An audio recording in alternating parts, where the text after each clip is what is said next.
I would like to call this meeting of the Prince William County School Board to order. The purpose of this meeting of the Prince William County School Board is being conducted electronically under Virginia Code Sections 2.2-3708.2 and the authority granted by the General Assembly on April 22nd, 2020 through the Amendment 28 to the House Bill 29, which permits the school board to meet electronically during the pendency of the current state of emergency for the purpose of transacting such business as is statutorily required or necessary to continue operations of the Prince William County Public Schools and the discharge of its lawful purposes, duties, and responsibilities. Tonight, we are holding the public hearing on Superintendent's proposed fiscal year 2022 budget hearing. I'd like to welcome everybody here at home and in the boardroom. I would like to take this opportunity to remind our school board members that you can provide your questions on the proposed fiscal year 2022 budget directly to Associate Superintendent for Finance and Risk Management, John Wallingford, who in turn will work with the superintendent's staff to develop responses. Additionally, we have 2 budget work sessions scheduled to take place here at the Kelly Leadership Center, all beginning at 6 p.m. The first is on Wednesday, February 24th, and the second is on Wednesday, March 10th. Dr. Waltz, do we have anything to add at this point? No, thank you. We're ready to proceed. So we have citizens' comments. Due to the COVID-19 state of emergency and legal restrictions on the school board authority to conduct its meetings through electronic means, unlike other public bodies meeting electronically under more expansive legal authority, all discussion at this meeting by board members, staff, and citizens must be limited to agenda items. Citizens may speak on an agenda item for 2 minutes.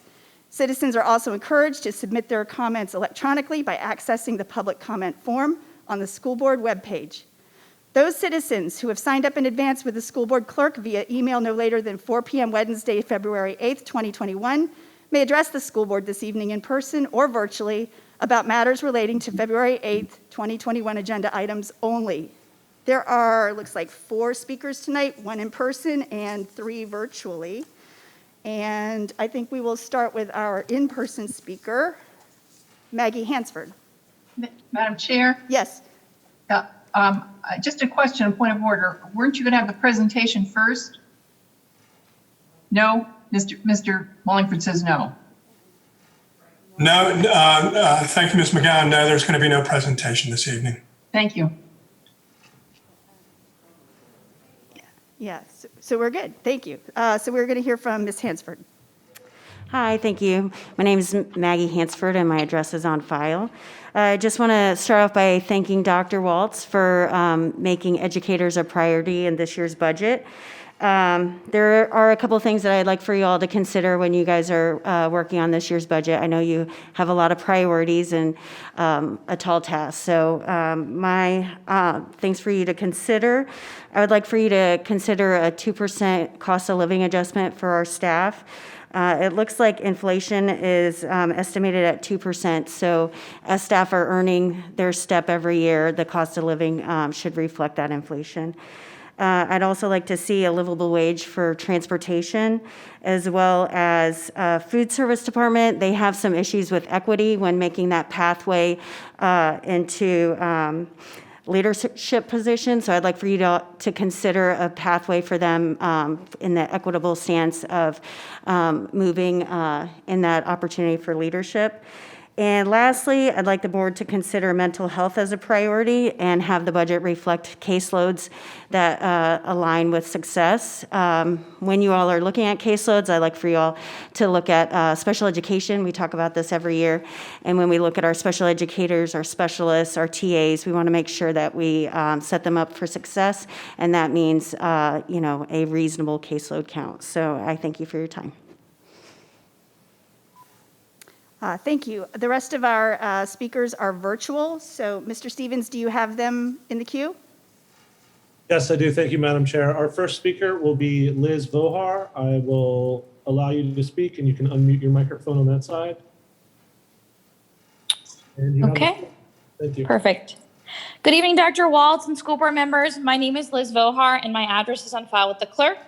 I would like to begin by thanking Dr. Waltz for proposing a bold budget that includes a well-deserved step increase and COLAs for staff. This is vital to ensure the most talented educators remain in Prince William County. However, my concern with the budget is something I've been speaking about for years at board meetings and has been used as one of the top reasons why students need to return to the building: student mental health. For months, I have watched as parents and school board members have said students are struggling with isolation, depression, and anxiety. I have watched our school board chair post articles on his social media account about teenage mental health during the pandemic, and Ms. Wall shares stories from her constituents concerned about their own child's mental health. However, when the budget was released last week, I only heard of an additional 15 elementary counselors and 6 psychologists. That's a far cry away from the recommended school counselor ratio of 1 to 250. As we return to the building, students are going to need even more support and more accessibility to counselors at all levels. While I know the budget may not support a 1 to 250 ratio this year, I strongly encourage those on the board concerned about student mental health to advocate for more school counselors at both the elementary and secondary levels. I encourage students and parents to reach out to board members to push for this too. I would hate to think that student mental health was just used as an excuse for buildings to reopen with no plan in place to actually support students as they return. As you look at the budget tonight and in the weeks ahead, please consider the struggle you are all so concerned about and find a way to budget for additional school counselors. Thank you. Thank you. Our next speaker is Chuck Bronco. You can unmute yourself and you have the floor. Thank you, sir.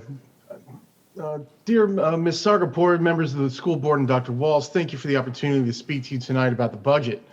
You may not believe this, but this is my favorite time of the year. I look forward to the robust conversations concerned citizens and members of the school board will engage in this year. As vice president of the PWA, I can say that we are initially very happy with this budget as it contains many features that we support. A step in COLA, no increase in healthcare costs, and increases to staff to support student mental health, to name just a few. As the chair of the Citizens Budget Committee, rest assured that we will be providing a healthy review of the finer details of the budget as soon as we are provided a copy of the complete budget as was requested last week.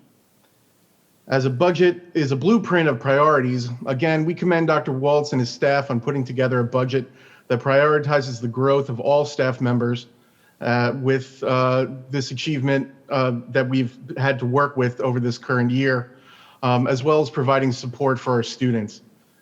As the season continues, please rest assured that we will be your allies in supporting this budget with the Board of County Supervisors.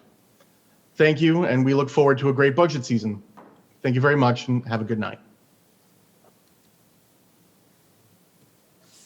Thank you. Our last speaker is Dr. Kate Olsen Flynn. You can unmute yourself and you have the floor. Thank you. Good evening, school board representatives and Dr. Waltz. Thank you all for your dedication and difficult decision-making during this trying time in our division. While I may not agree with every decision you make, I do know that you are the ones who have to make them, which takes bravery, fortitude, and leadership. This budget hearing is about our future, the important budgetary decisions that you have to make to help steer us out of the pandemic and onto better things for all students. While I appreciate the continued focus on issues of equity in this budget, there still seems to be no overarching mission statement or about equity in Prince William County Schools or the school board. You either believe in equity or you do not. It isn't a slapdash ideal that you can use in some cases, but not in others. For budget purposes, it should be the guiding principle in all your fiscal decisions. For example, I was so pleased last year when the funding ratio was increased for economically disadvantaged students, particularly for the middle and high schools. This ratio should again be addressed and increased expenditures should be allocated for this demographic since the pandemic has overwhelmingly affected these communities. We need bold action in this budget that will guide how we recover from this pandemic to invest in things that research shows is good for students. 1, a later high school bell schedule. That takes money and it's proven to help older students focus. 2, tutoring during the school year. That takes money, not just for summer school. 3, time for teacher office hours for middle and high school. Time is money. Time for teacher advisories built into the weekly schedule to help students reconnect in school for social and academic guidance and support. It shouldn't all be on counselors. Time is money and should be used to help students build community within their school. Community engagement, hire bilingual teachers and liaisons to connect with families in disenfranchised communities, more counselors, of course, and equity and diversity training and professional development. With a budget focused on equity and the humanity we need to recover, we will lift our students out of this pandemic to brighter futures for all. I thank you for your time. Thank you. It looks like that is all we have for speakers this evening, and with nothing else on the agenda, we can adjourn this meeting.